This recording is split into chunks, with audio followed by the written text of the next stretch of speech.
Журналистер алдына Азат Перуашев шықты. Сабазың ерінен жыбырлатайын десе көзі сөйлеп қоя берді емес пе?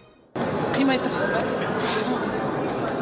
Елбасының абыройы аяқ астынан жоғалып кетті дегенге келсіз ба қазіргі уақытта? Себебі барлық кінәні сол жаққа артып жіберуге тырысып жатқан сияқты сол жүйеге. Бәріміз сол елбасы халыққа шығады, бір үндеу жасай ма, бір неге бейбітке шақырады деп күттік.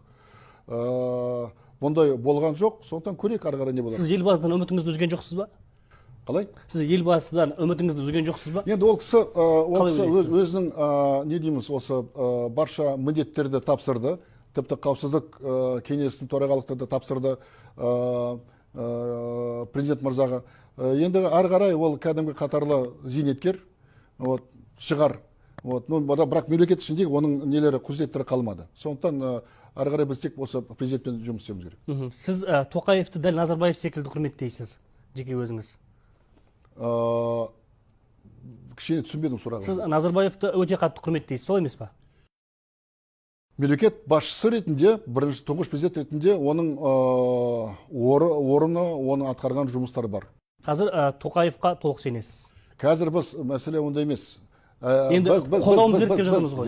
Біз оны қолдауымыз керек. Себебі осы төңкерістің әрекетіне қарсы тұрған тек Тоқаевтың өзі. Солай емес пе? Иә. Меніңше солай. Сондықтан біз қазір